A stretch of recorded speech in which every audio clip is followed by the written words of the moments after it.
मराठा समाजाच्या आरक्षणासाठी काम करणारे अजय महाराज बारसकर जे आहेत ते सागर बंगल्याच्या बाहेर आता बसलेले आहेत आणि भेट घेण्यासाठी ते आलेले आहेत। महाराज काय तुमचं म्हणणं? नाही मला हात नका लावू, मी बसणार इथं सागर बंगल्यासमोर बसणारी।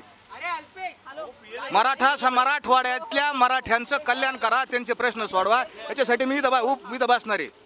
परंतु ही मागणी का तुम्ही केलेली आहे? कारण की तुमचं आणि जरंगे पाटलांचं भांडण आहे म्हणून ही मागणी केली। नाही ते म्हटले होते ना सागर बंगल्यावर मी जाऊन बसणार, मी येऊन बसलो, ते नाही बसले, मी बसलो, माझ्यावर शिक्का मारला तुम्ही यांचे फडणवीसांचे माणूस हे ते, मी बसलो ना बंगल्यासमोर, त्यांच्यात हिंमत नसेल पण माझ्यात हिंमत आहे, मी बसलो। काय गोळ्या घालायच्या, घाला मला गोळ्या, मला बसायचा अधिकार, मी पार्किंगच्या आतमध्ये बसलेलो आहे, मी तर बसून राहणार आहे जोपर्यंत तुम्ही मराठवाड्यांच्या मराठ्या तेवढ्या पुरतं बोला। परंतु ही मागणी का करत आहात तुम्ही मागणी का करताय? नाही भेटीची मागणी काय तुमची? भेटीचं कारण काय? कारण यांच्याकडे जन सगळं आरक्षण हे मारुतीच्या मंदिरात नाही मिळत, आरक्षण हे सरकारच देऊ शकतं, सरकारच हे आमच्या मागण्या करू शकतं, दुसरं कोण करणार आहे? आणि यांच्याकडे अधिकार आहे, सरकार हे चालवतात, इथं बसणार आहे। परंतु तुमचे फोटो व्हायरल झालेले होते त्यामुळे तुम्ही ही भूमिका घेतली। फडणवीसांबरोबर तुमचे फोटो व्हायरल झाले म्हणून ही भूमिका घेतली। हा विनाकारण शिक्का मारला माझ्यावर त्यांचा, मी त्यांचा माणूस आहे, काय संबंध आहे माझा? अरे मी पवार साहेबांचा फोटो दाखवला, शरद पवार आणि माझ्या उभे राहिलेत पवार साहेब माझ्या बरोबर, फोटो दाखवला, तो नाही दाखवत, तुमच्या सोयीचं असेल ते दाखवतात, यांच्या टोळ्या येतात, यांच्या माणसाला बदनाम करायचं चारित्र्य, माझ्यावर बलात्काराचा आरोप केला, फडणवीसांचा माणूस आहे असा आरोप केला आणि माणसं उद्ध्वस्त करायचं काम आहे ना तुमची। यांच्याबद्दल मत मांडलं ना हे माणसं संपवतात, हुकुमशाह झालेली आहे ती, लोकशाही राहिली का? तुम्ही म्हटलं होता की मी फडणवीसांची भेट घेणार आहात, तुम्ही त्यांच्या बंगल्याच्या समोर येऊन बसलेला आहात, मी बसणार आहे, निरोप दिलेला आहे, ते काय त्यांना कळलं असं निरोप, त्यांनी कधी निवेदन दिलं, पत्र दिलं, समाजाचं कल्याण म्हणून बसून राहणार इथं। परंतु आरक्षणाची लढाई सगळी कोर्टात असताना तुम्ही हे संपूर्ण पाऊल का उचलत आहात का? आरक्षणाची लढाई कोर्टात आहे, मग तो काय उपोषणाला बसला? उपोषणाने प्रश्न सुटतात का? 4 वेळेस उपोषणाला बसले, काय झालं, काय मिळालं? राग द्वेष, भांडणं, मारामाऱ्या, हे काय? तुम्हाला इथे बसून काय साध्य? महाराष्ट्रातलं स्वास्थ्य कोण बिघडवत आहे? हा, महाराष्ट्रातलं हे सामाजिक स्वास्थ्य कोण बिघडवत आहे? महाराष्ट्रातलं सामाजिक स्वास्थ्य जी गावगाड्यातली सगळ्या जाती, ओबीसीच्या 18 पगड जाती ज्या होत्या त्यांच्यामध्ये विद्वेषाची भावना लागलेली आहे, मराठा आणि ते अशी दरी झालेली आहे, आणि किती जरी काही म्हणले ना याला जबाबदार तेच आहेत। कोण ते कोण? तुम्ही नाव जरांगे पाटील। मला इथं बसून मागणी, त्यांनी असं सांगितलं होतं की माझे त्यांच्या मध्ये वाद झाले तर मी सागर बंगल्यावर चाललो, ते आले नाही, ते मधूनच मागं गेले, मी आलो, मी बसलो, मराठ्यांसाठी माझा देह इथं गेला तरी चालन, मी आलो माझ्या बायकोचं कुकू पुसून, मी म्हणलं मी आता असा जगून काय करायचं, लोक मला नावं ठेवतात, मी बसतो म्हणलं सागर, त्याच्यात नसेल हिंमत मी सागर बंगल्यावर येऊन बसतो। पंढरपूरमध्ये तुमची गाडी झाली त्याच्या मागे दुसरं काय कारण होतं? अहो मला शत्रूच नाही दुसरा, मला कोण शत्रू आहे सांगा ना? हे मी यादी वाचून दाखवली, मी मगाशी यादी वाचून दाखवली, माझ्याकडे फोन आलेले तर रेकॉर्डिंग घेता, तुझं कुटुंब उद्ध्वस्त करू, तुझं घर उद्ध्वस्त करू, अरे ही काय कोण लोकशाही राहिली का? परंतु इथे आता बसण्याचं कारण काय तुमचं मुख्य? कारण की आता तुम्ही येऊन इथं बसलेला आहात, पण तुमचं कारण काय? फडणवीस इथं आहेत का? माहिती घेतली आहेत का तुम्ही? सांगतील पोलीस त्यांना एक इथं आंदोलक घेऊन बसलाय, त्याचं म्हणणं आहे की मराठवाड्यामधल्या जे फक्त मराठवाडा, कारण आम्हाला आरक्षण मिळालेलं आहे, आम्हाला कुणबीचं आरक्षण मिळालेलं आहे, फक्त मराठवाड्याच्या जे मराठे जे वंचित आहेत त्यांचं कसं कल्याण करता येईल, कसं हैदराबाद गॅजेट लावता येईल तेवढ्या पुरतं बोला, त्यांचं कल्याण करा। ही लढाई तिथं सुरू झाली, ही पुऱ्या महाराष्ट्रात नेऊन आगाग करून टाकलेली आहे।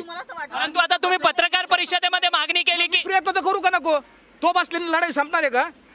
मग ते हे माझा प्रश्न असा आहे की मी पण करतो ना, लोकशाहीने मला उपोषणाचा अधिकार दिला, मी आत्मचिंतन करीन, अन्नत्याग करीन, काय बसेन मी। तुम्ही आता पत्रकार परिषदेमध्ये मागणी केली की मराठवाड्याच्या सगळ्या विद्यार्थ्यांना मोफत शिक्षण मिळावं म्हणून, आणि त्याची मागणी करणार। सगळ्यात मी यांना फडणवीस उपमुख्यमंत्र्यांना सांगणार आहे की जे तुमच्या हातात आहे पैसे द्या, म्हणजे बालवाडीपासून तर डॉक्टर, इंजिनियर, अजून काय असतील ना, सगळ्या जे गरीब आमचे क्रिमिलियरच्या खालचे मराठी असतील आणि सगळेच असतील, जे कोणी गरीब असतील नागरिक, त्यांना तुम्ही सगळं शिक्षण फुकट करा।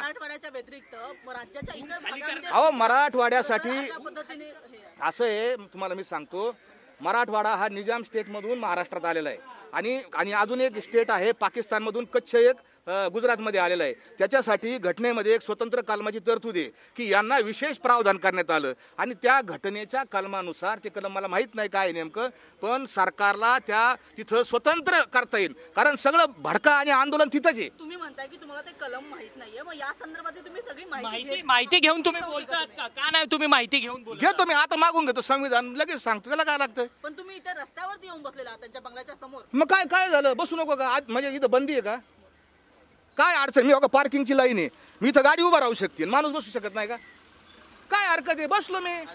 जरांगे पाटलांनी आता प्रसाद लाड यांना देखील अपशब्द सुव्यवस्थेचा प्रश्न निर्माण. अरे मी एकटाच आहे ना काय कायदा सुव्यवस्था आणि पोलीस किती आहे तिथं कसं काय कायदा सुव्यवस्था बिघडत. मी तर एकटाच आहे माझ्या बरोबर काय लाखो हजारो लोक आलेत काय मी एकटा आलो बसलो. जसे गोरगरीब लोक मुंबईत येऊन फुटपाथवर राहतात झोपत आहेत तसं मी बसलो. माझा देह याच्यासाठी गेला तरी चला ना आता मी बसून राहतो. म्हणजे तुम्ही म्हणताय की अरे काय प्रसिद्धी साहेब एक लक्षात घ्या माझ्या घरावर हल्ला झाला लोक पेटचे बोळे फेकलेत माझी गाडी जाळली मला मारण्याचा मुंबईत प्रयत्न केलेला आहे.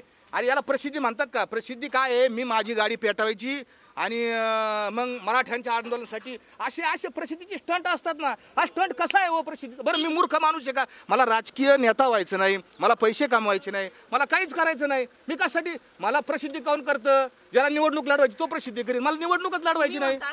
तुमची गाडी जाळल्याचा माझं म्हणणं आहे की सगळं काही त्यांचंही म्हणणं आहे की फडणवीसांच्या हातात आहे. माझं म्हणणं आहे की आणि ते म्हटले होते मी फडणवीसांच्या बंगल्यावर जाऊन दाखवीन आणि मी येऊन दाखवलं इथं. आपण पाहू शकतो की आता पोलीस आलेले आहेत आणि संपूर्ण अजय महाराज बारसकर यांना धरपकड देखील होऊ शकते. तुम्हाला पोलीस आता उचलण्यासाठी आलेले आहेत तुम्हाला म्हणतात की बसू नका म्हणून गृहमंत्र्यांची घर आहे. हा बघा मी बघा मला बसण्याचा अधिकार आहे. हजारो लोक फुटपाथवर बसतात आणि तसं मी बसलो इथं माझ्यामुळे कोणाला त्रास नाही काही. मला तुम्ही मला पाहू शकतो की सध्या पोलीस आणि संपूर्ण अजय बारसकर महाराज यांच्यासाठी संपूर्ण मी आंदोलनाला बसलो असं त्यांचं मत आहे आणि संपूर्ण त्यांना उचलण्यात आलेलं आहे पोलिसांकडनं आणि त्यांना आता पोलीस स्थानकामध्ये घेऊन जाण्यात येणार आहे कारण की त्यांनी कोणतीही परवानगी आंदोलनाची मागितलेली नव्हती आणि ते थेट पत्रकार परिषद संपवून ते आंदोलनासाठी आलेले होते. आणि इथे आपण पाहू शकतो की त्यांना धरपकड जी संपूर्ण आता काय चाललंय मी पण मराठा समाजासाठी लढतोय काय ऐका ना खाली खाली पाय ठेवा खाली. मी अन्नत्याग करीन उपोषण करीन अन्नत्याग करीन असं जे मत आहे ते अजय महाराज बारसकर ज्यांनी जे मनोज जरांगे पाटील यांच्या विरोधात जे सातत्याने भूमिका घेतात त्यांचं असं म्हणणं आहे. आता ते पोलिसांनी त्यांची धरपकड केलेली आहे आणि आता ते सध्या पोलीस स्थानकात जात आहेत आणि या सगळ्या संदर्भात त्यांनी आंदोलन देवेंद्र फडणवीस यांची भेट घेण्याकरता कोणती वेळ मागितलेली नव्हती आणि संपूर्ण ती भेटीची वेळ न भेटल्यामुळे ते सागर बंगल्याच्या बाहेर आंदोलनाला होते आणि पोलिसांनी त्यांची धरपकड केली असल्याचं सध्या तरी आपल्याला पाहायला मिळत आहेत. व्हिडिओ जर्नलिस्ट कमलेश डोंगरेसह अक्षय मंकटे TV9 मराठी मुंबई.